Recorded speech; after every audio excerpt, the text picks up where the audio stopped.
Hello everyone. Law of torts का जो next topic हम डिटेल में डिस्कस करेंगे इस वीडियो में वो है कैपेसिटी। अब कैपेसिटी होता क्या है? कैपेसिटी मतलब एबिलिटी टू सू, केस करने की एबिलिटी की। क्या आप किसी पर केस कर सकते हैं? क्या आप किसी को सू कर सकते हैं? क्या वो आपको सू कर सकता है? क्या लीगल एबिलिटी रखते हैं वो लोग? ये हम डिस्कस करेंगे कैपेसिटी में। राहुल रमेश को सू कर सकता है, रमेश भी राहुल को सू कर सकता है, लेकिन क्या एक हस्बैंड वाइफ को सू कर सकता है? क्या वाइफ हस्बैंड को सू कर सकती है? या क्या आप किसी माइनर को सू कर सकते हैं, यानी कि जो 18 ईयर्स से कम एज के बच्चे हैं, क्या आप उस माइनर को सू कर सकते हैं under the law of torts? ये सब कुछ हम डिटेल में डिस्कस करेंगे अंडर दिस चैप्टर। कुछ लोग हैं और कुछ एंटिटीज़ हैं जिनकी लीगल कैपेसिटी टू सू हम इस पर्टिकुलर टॉपिक में डिस्कस करेंगे। ये एक जनरल रूल है कि हर पर्सन की कैपेसिटी होती है सू करने की और एक लाइबिलिटी होती है सू होने की। मतलब कि आप सू कर भी सकते हो और सू हो भी सकते हो, मतलब आप पर केस हो भी सकता है और आप किसी और पर भी केस कर सकते हो। ये एक जनरल रूल है, every person has the capacity. लेकिन कुछ एक्सेप्शंस फिर भी हैं इस रूल को लेकर कि सर्टेन पर्सन्स और उनकी पोजीशंस को लेकर, कुछ एंटिटीज़ को लेकर। वो क्या है हम इस चैप्टर में देखने वाले हैं। अब हम इन फॉलोइंग एंटिटीज़ की पोजीशन क्या है वो डिस्कस करने वाले हैं। क्या क्या है? एक्ट ऑफ स्टेट, स्टेट के एक्ट्स के लिए क्या वो सू हो सकता है, या कॉरपोरेशंस सू की जा सकती हैं क्या? क्या माइनर्स यानी जो कि 18 इयर्स से कम एज ग्रुप है उनकी बात कर रहे हैं। इंडिपेंडेंट जॉइंट टॉर्ट फीजर्स क्या होते हैं ये हम देखेंगे। क्या हस्बैंड और वाइफ एक दूसरे को सू कर सकते हैं? ऐसे लोग जिनकी पेरेंटल अथॉरिटीज़ होती हैं, पेरेंटल और क्वासी पेरेंटल अथॉरिटीज़, या फिर जो जुडिशल और एग्जीक्यूटिव अथॉरिटीज़ हैं, क्या इनकी क्या पोजीशन होती है? ये इन लोगों की पोजीशन हम इस चैप्टर में डिस्कस करने वाले हैं। हम सबसे पहले हम एक्ट ऑफ स्टेट डिस्कस करेंगे। अब देखो, एक्ट ऑफ स्टेट मतलब कि गवर्नमेंट के वो एक्शंस जो सब्जेक्ट नहीं होते लाइबिलिटी के, मतलब जिन पर लाइबिलिटी नहीं आती। Even if harm caused, generally हम क्या पढ़ते हैं कि अगर आप किसी को नुकसान पहुंचा रहे हो तो आप पर लाइबिलिटी आएगी।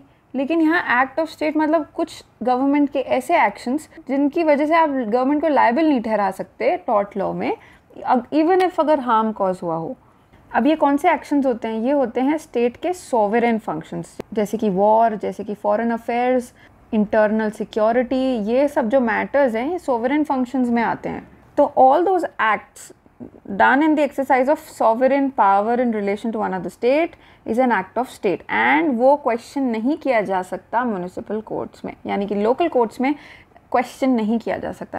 एक एग्जाम्पल देखो, अगर गवर्नमेंट किसी फॉरेन नेशनल की प्रॉपर्टी को अगर सीज कर लेता है, जब्त कर लेता है, तो उसे हार्म कॉज हो रहा है और गवर्नमेंट ऐसा क्यों कर रही है? नेशनल सिक्योरिटी के कारण उसकी प्रॉपर्टी को जब्त कर रही है, तो ये एक्ट ऑफ स्टेट कहलाएगा एंड म्यूनिसिपल कोर्ट्स में क्वेश्चनेबल नहीं होगा because it is a matter of internal security. अब एसेंशियल देख लेते हैं। सबसे पहला, वो एक्ट्स जो हैं वो एक रिप्रेजेंटेटिव ऑफ स्टेट के थ्रू किया गया हो। वो जो एक्ट है वो किसी ना किसी तरह से इंजूरियस होना चाहिए किसी और स्टेट को लेकर, और वो जो एक्ट है वो प्रीवियसली सैंक्शनड होना चाहिए या बाद में रैटिफाई होना चाहिए by the state. Previously sanctioned मतलब पहले से या तो ठप्पा लगना चाहिए कि हाँ ये एक्ट हम कर रहे हैं, या फिर बाद में वो ठप्पा लगे कि भाई हाँ ये एक्ट हमने किया है। रैटिफिकेशन मतलब कंसेंट, फॉर्मल एक कंसेंट देना कि हाँ हमने ये एक्ट किया है। ये तीनों एसेंशियल्स हैं। आप कैसे कहेंगे कि कोई एक्ट एक एक्ट ऑफ स्टेट है? एक केस लॉ से समझते हैं एक्ट ऑफ स्टेट को। बुरॉन वर्सेस डेनमैन। अब यहाँ क्या होता है, कैप्टन डेनमैन पर एक केस किया जाता है। कैप्टन डेनमैन जो है वो ब्रिटिश नेवी के कैप्टन हैं। अब ये कैप्टन क्या करता है, ये कुछ स्लेव्स को रिलीज़ कर देता है और उनके जो हट हैं, बैरकून्स हैं, उनको जला देता है। और ये स्लेव्स और ये हट्स किसको बिलोंग करती हैं? प्लेंटिफ को बिलोंग करती हैं, जो कि वेस्ट कोस्ट ऑफ अफ्रीका में सिचुएटेड है। अब डिफेंडेंट की यहाँ कोई अथॉरिटी नहीं थी ऐसा करने की। डिफेंडेंट यानी डेनमैन, कैप्टन डेनमैन की कोई अथॉरिटी नहीं थी ऐसा स्लेव्स को रिलीज़ करने की और उनके हट्स को जलाने की। लेकिन जो ये एक्ट उन्होंने किया वो ब्रिटिश गवर्नमेंट ने रैटिफाई करा बाद में। रैटिफाई यानी फॉर्मल कंसेंट दे दी। This was held to be act of state, क्योंकि एक बार ब्रिटिश गवर्नमेंट ने ठप्पा लगा दिया कि हमने प्रीवियस स्लाइड में देखा कि रैटिफिकेशन देना मतलब एक्ट ऑफ स्टेट हो गया, एसेंशियल है ये एक्ट ऑफ स्टेट का। तो कोर्ट ने भी हेल्ड किया कि ये एक्ट ऑफ स्टेट है जिसके लिए कोई एक्शन लाई नहीं कर सकता। सेकेंड टॉपिक है हमारा कॉरपोरेशंस। अब कॉरपोरेशंस क्या होती हैं? कॉरपोरेशंस होते हैं आर्टिफिशियल पर्सन जो अपने मेंबर्स से काफ़ी डिस्टिंक्ट होते हैं, अलग सेपरेट माने जाते हैं, ठीक है। मेंबर्स अलग माने जाते हैं और कॉरपोरेशन एक अलग एंटिटी मानी जाती है। और हमेशा कॉरपोरेशन जो है अपने एजेंट और सर्वेंट्स के थ्रू ही एक्ट करती है। तो इस सिचुएशन में उसकी जो लायबिलिटी है वो वाइकेरियस होती है। वाइकेरियस लायबिलिटी मतलब कि एक्ट कोई और करे और उसकी जो लायबिलिटी है वो किसी और को भी भुगतनी पड़े। So any act done by other person, उसकी लायबिलिटी आपको भी अगर भुगतनी पड़ रही है, that is vicarious liability, shared liability. Liability is always vicarious for the acts done by other persons, यानी अगर उसके मेंबर्स कुछ एक्ट करेंगे, कोई भी एक्ट जो मेंबर्स कर रहे हैं, उसके लिए कॉरपोरेशंस हमेशा वाइकेरियसली लायबल ठहराई जाएंगी। और एक इंटरेस्टिंग बात इसमें यह है कि कॉरपोरेशंस उन एक्ट्स के लिए भी लायबल होती हैं जिनमें मेंटल एलिमेंट रिक्वायर्ड है, यानी कि mens rea intention, mens rea मतलब गिल्टी इंटेंशन, एजेंट्स के थ्रू किए गए एक्ट्स जिनमें mens rea mental element involve है during the course of employment. ये बहुत ज़रूरी है। घर बैठे बैठे कुछ कर रहे हैं उसके लिए कॉरपोरेशन लायबल नहीं होगी, लेकिन during the course of employment अगर कोई एजेंट, उस कॉरपोरेशन का कोई एजेंट कुछ ऐसे एक्ट करता है जिसमें मेंटल एलिमेंट जुड़ा हुआ है, तो कॉरपोरेशन उसके लिए भी लायबल होगी। यही है वाइकेरियस लायबिलिटी। कॉरपोरेशन खुद ट्रेसपास करने नहीं जाएगा, लेकिन उसका अगर agent during the course of employment trespass करता है तो कॉरपोरेशन भी लायबल ठहराई जा सकती है। ये मतलब है, यही होता है वाइकेरियस लायबिलिटी। तो it can be held liable like any other ordinary employer. देखो कॉरपोरेशन किन किन चीज़ों के लिए लायबल हो सकती है, इज कुछ एग्जाम्पल्स हैं यहाँ पे। ट्रेसपास लायबल है, नेग्लिजेंस है, मैलिशियस प्रोसिक्यूशन है, फ्रॉड्यूलेंट मिसरिप्रेजेंटेशन है।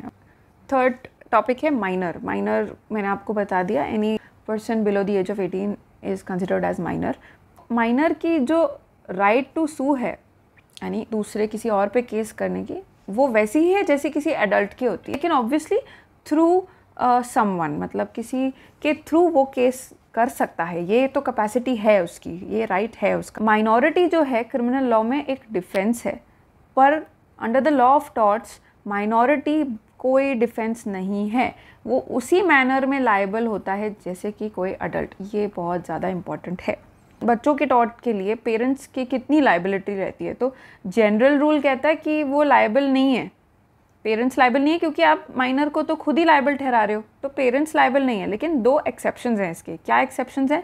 कि जब फादर अगर एजेंट है चाइल्ड का तो फादर लायबल होगा, और अगर फादर की नेग्लिजेंस की वजह से चाइल्ड उस एक्ट में फंसा है या वो एक्ट कर रहा है तो फिर फादर लायबल होगा। नेक्स्ट टॉपिक है इंडिपेंडेंट एंड जॉइंट टॉर्टफीजर्स। ये बहुत इंपॉर्टेंट टॉपिक है। दो या दो से ज़्यादा लोग कोई टॉर्ट कमिट करते हैं अगेंस्ट द सेम प्लेंटिफ, तो या तो वो इंडिपेंडेंट टॉर्टफीजर्स होते हैं या वो जॉइंट टॉर्टफीजर्स होते हैं। नाउ लेट्स सी क्या होते हैं दोनों। अच्छा, इंडिपेंडेंट टॉर्टफीजर्स क्या होते हैं, लेट्स सी दैट।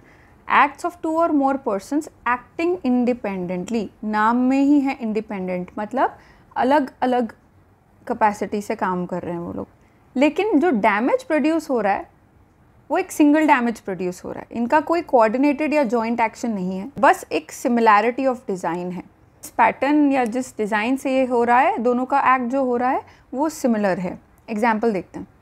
दो मोटरिस्ट आ रहे हैं जो नेग्लिजेंटली ड्राइव कर रहे हैं, एक इधर से आ रहा है और एक इधर से आ रहा है, और इन दोनों की गलती की वजह से साइड में जो एक आदमी वॉक कर रहा है वो दो गाड़ियों के बीच में क्रश हो जाता है, इन दोनों की गलती की वजह से।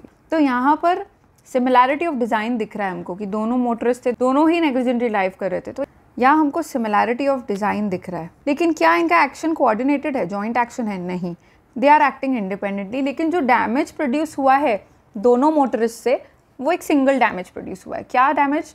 कि ये जो पेडेस्ट्रियन है तो साइड में एक पर्सन वॉक कर रहा है, इसको जो डैमेज हुआ है वो सिंगल डैमेज हुआ है। वो एक केस लॉ से और समझते हैं। द कोर्स का केस है ये। दो शिप्स की इंडिपेंडेंट नेग्लिजेंस की वजह से आपस में वो कोलाइड हुई, आपस में टकराई, और उनकी वजह से एज अ रिज़ल्ट क्या हुआ कि तीसरी वेसल को, तीसरा एक शिप को उसने उससे टकराई और उसे डुबो दिया। तो यहाँ पर ये इंडिपेंडेंट टॉर्ट फीजर्स हैं, जॉइंट टॉर्ट फीजर्स नहीं है। सिमिलैरिटी ऑफ डिज़ाइन है, दो शिप्स हैं आपस में कोलाइड हुई इंडिपेंडेंट नेग्लिजेंस की वजह से। Now let's see what are joint tort feasors. अब जो रॉन्गफुल एक्ट होता है which has also resulted in single damage, यहाँ पर भी सिंगल डैमेज है रॉन्गफुल एक्ट का, बट डिफरेंस इज कि not done independently but in furtherance of common design. Jointly, नाम से ही पता चल रहा है जॉइंटली। तो कुछ पर्सन्स हैं which are having certain relationships जिनको हम जॉइंट टॉर्ट फीजर्स गिनते हैं। पहले रिलेशनशिप प्रिंसिपल एजेंट है, मास्टर सर्वेंट है और पार्टनर्स ऑफ पार्टनरशिप फर्म है। ये वाइकेरियस लाइबिलिटी में ये तीनों रिलेशनशिप्स हम देखेंगे एंड इनको हम जॉइंट टॉर्ट फीजर्स मानते हैं क्योंकि इनके जो एक्शंस हैं वो जॉइंट एक्शंस माने जाते हैं, इंडिपेंडेंट एक्शंस नहीं माने जाते, जॉइंट एक्शंस माने जाते हैं। तीनों पे ये बात अप्लाई होती है, लेकिन एजेंट का एग्जांपल देखते हैं कि अगर एजेंट कोई रॉन्गफुल एक्ट कर रहा है उसकी स्कोप ऑफ एम्प्लॉयमेंट में उसके प्रिंसिपल के लिए, तो प्रिंसिपल जो है can be made liable with the agent as joint tort feasor. यही कॉन्सेप्ट है वाइकेरियस लाइबिलिटी का कि एजेंट अगर कोई गलती करता है उसके स्कोप ऑफ एम्प्लॉयमेंट में during the course of his employment, principal के कहने पर कोई काम कर रहा है वो, तो एजेंट तो है ही लाइबल, प्रिंसिपल भी लाइबल है, दोनों लाइबल हैं यहाँ पर। यही वाइकेरियस लाइबिलिटी कहती है। सेम चीज़ मास्टर और सर्वेंट पे अप्लाई होती है और सेम चीज़ अप्लाई होती है पार्टनर्स पर। ब्रुक वर्सेस बूल जेड की प्रॉपर्टी है, ये जेड की प्रेमाइसेस है।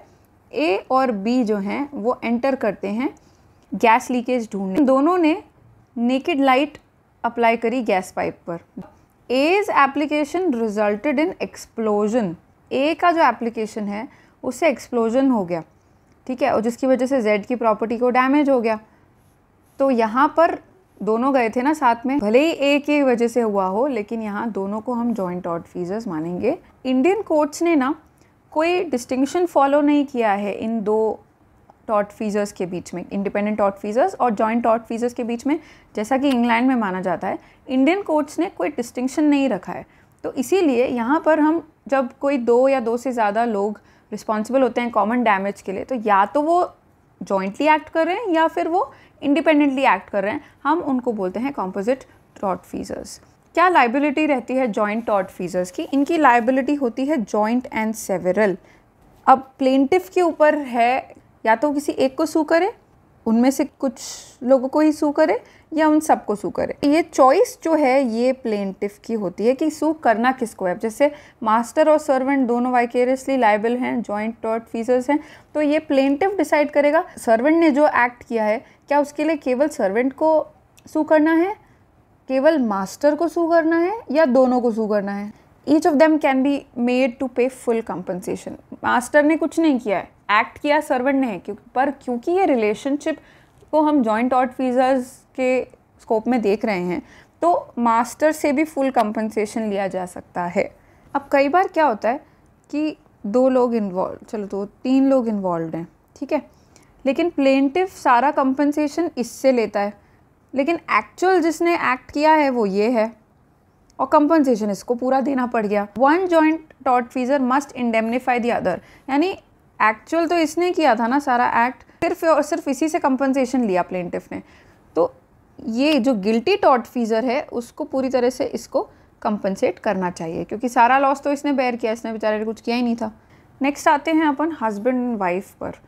तो कॉमन लॉ कहता है कि कोई एक्शन नहीं बनता हस्बैंड और वाइफ के बीच में टॉर्ट के लिए, ठीक है, लेकिन मैरिड वुमेन्स प्रॉपर्टी एक्ट आया 1882 में, जिसने थोड़ा सा कुछ चेंज किया और अलाउ किया मैरिड वुमेन को सू करने के लिए। हस्बैंड को सू कर सकती है मैरिड वुमेन, उसके प्रोटेक्शन और उसके प्रॉपर्टी की सिक्योरिटी के लिए ये चेंज आया। उसके बाद वाइफ थर्ड पार्टी को सू कर सकती है through which husband caused injury while acting as an agent. मतलब कोई थर्ड पार्टी के थ्रू अगर हस्बैंड काम करवा रहा है, ठीक है, तो वो थर्ड पार्टी को वाइफ सू कर सकती है। फिर आया आपका लॉ रिफॉर्म एक्ट 1962, जिसने सारे वो एक्शंस जो रोक रहे थे एक्शन लेने से, प्रोहिबिट कर रहे थे एक्शन लेने से, उन सबको अबॉलिश कर दिया, ठीक है। तो ये एक फ्लो चार्ट है कि कॉमन लॉ क्या कहता है, कोई एक्शन नहीं लिया जा सकता, लेकिन फिर मैरिड वुमेन्स प्रॉपर्टी एक्ट आया जहाँ पे चेंज हुआ थोड़ा सा कुछ। फिर आया लॉ रिफॉर्म एक्ट 1962, जहाँ पे husband and wife can sue each other as if unmarried. जैसे एक अनमैरिड लोग एक दूसरे को सू कर सकते हैं, वैसे ही ये इस एक्ट ने अलाउ कर दिया हस्बैंड एंड वाइफ को एक दूसरे को सू करना किसी टॉर्ट के लिए। लेकिन यहाँ पर एक रेस्ट्रिक्शन है, ये कोर्ट डिसाइड करेगी। आपस में सू करके किसी को कोई फ़ायदा नहीं हो रहा है ना, सिर्फ ज़्यादा नुकसान हो रहा है, कोई सब्सटैंशियल फ़ायदा नहीं मिल रहा है इन प्रोसीडिंग्स से, तो केस डिस्पोज भी कर सकती है। तो ये एक रेस्ट्रिक्शन है। तो ये पावर कोर्ट को दी गई है स्टे लगाने की एक्शन में। नेक्स्ट है हमारा पर्सन्स हैविंग पेरेंटल और क्वासी पेरेंटल अथॉरिटी। पेरेंटल तो मतलब पेरेंट्स, क्वासी पेरेंटल मतलब वो लोग जिनको चार्ज दिया गया है बच्चों की देखभाल का, या अथॉरिटी है जिनके पास बच्चों का केयर करने की। पेरेंट्स हैं, टीचर्स हैं, टीचर्स क्वासी पेरेंटल अथॉरिटी रखते हैं, या फिर पर्सन हैविंग कंट्रोल चार्ज, ये लोग भी क्वासी पेरेंटल अथॉरिटी रखते हैं। तो these people have the right to punish the child to prevent him from doing any mischief to himself और टू अदर्स। किसी बदमाशी से खुद को नुकसान पहुंचाना या किसी और को नुकसान पहुंचा रहा है अगर, तो इन तीनों के पास ये अधिकार है, ये अथॉरिटी है, ये राइट है कि वो पनिश कर सकते हैं चाइल्ड को। और वो ये अथॉरिटी जो है मानी जाती है कि पेरेंट्स डेलीगेट करते हैं टीचर्स को। जब वो स्कूल जाता है बच्चा, तो वो अथॉरिटी, पेरेंट्स तो पीछे पीछे नहीं आ सकते स्कूल में, तो वो सेम अथॉरिटी टीचर्स को दी जाती है फिर। लेकिन only use of reasonable and moderate punishment allowed है, ठीक है। ऐसे नहीं कि भाई आप बहुत मार रहे हो बच्चे को या बहुत ब्रूटली मार रहे हो, नहीं, मिनिमम पनिशमेंट जिससे बच्चे को रियलाइज़ हो कि हाँ भाई आई डिड समथिंग रॉन्ग। और ये अथॉरिटी होती है टीचर की कि वो अपने स्टूडेंट्स को करेक्ट करे, ना कि ओनली सिर्फ स्कूल में। लेकिन अगर वो स्टूडेंट कुछ गलत कर रहा है स्कूल के बाहर और वो चीज़ टीचर देख रहा है, तो टीचर की अथॉरिटी है कि वो उस स्टूडेंट को करेक्ट करे। एक केस था यहाँ पर जहाँ पर एक स्कूल टीचर ने एक स्टूडेंट को स्कूल के बाहर स्मोक करते हुए देखा था। तो यहाँ पर उस टीचर ने उस बच्चे को पनिश किया जो पब्लिक में स्मोक कर रहा था। तो यहाँ पर टीचर लायबल नहीं ठहराया गया क्योंकि उसकी अथॉरिटी मानी गई। लास्ट है persons having judicial and executive authority. Judicial officers protection act 1850 जो है वो प्रोटेक्शन ग्रांट करता है। एक्ट्स जो हैं और ऑर्डर्स जो हैं जुडिशियल ड्यूटी में जो जजेस पास करते हैं, उन जुडिशियल ऑफिसर्स को आप लायबल नहीं ठहरा सकते हर उन एक्ट्स के लिए, उन ऑर्डर्स के लिए जो वो जुडिशियल ड्यूटी में पास करते हैं। और वो तब भी प्रोटेक्टेड होते हैं अगर वो अपना जुरिस्डिक्शन एक्सीड करते हैं, अगर they honestly believe that they had jurisdiction. अगर गुड फेथ में वो उन्हें लगा कि उनका जुरिस्डिक्शन है लेकिन दे वर एक्सीडिंग जुरिस्डिक्शन, तब भी प्रोटेक्टेड है वो, तब भी आप उनको लायबल नहीं ठहरा सकते, ठीक है। ऑब्जेक्ट क्या है इसके पीछे? ऑब्जेक्ट ये है, एम ये है कि लॉ एडमिनिस्टर कर सकें किसी भी फियर और unwarranted litigation, unwarranted cases, proceedings के डर के बिना। जुडिशियल ऑफिसर्स को जो प्रोटेक्शन है वो एब्सोल्यूट प्रोटेक्शन है, but while on duty. Executive officers भी कुछ प्रोटेक्शन, सर्टन प्रोटेक्शंस एंजॉय करते हैं। अब जैसे पब्लिक सर्वेंट्स हैं वो लायबल नहीं होते, अगर ड्यूटी पर कोई एक्ट कर रहे हैं तो आप उन्हें लायबल नहीं ठहरा सकते। जैसे कि पुलिस ऑफिसर अगर वो अपना काम कर रहा है और अगर उसके एक्शंस इवन इफ आपको हार्म कर रहे हैं, लेकिन because he is on duty and he is working, तो उस पुलिस ऑफिसर को लायबल नहीं ठहरा सकते because he is a public servant. This was the end of this chapter. Please let me know in the comment section if you have any doubt or if you have any questions or any suggestions, any feedbacks. They are most welcome.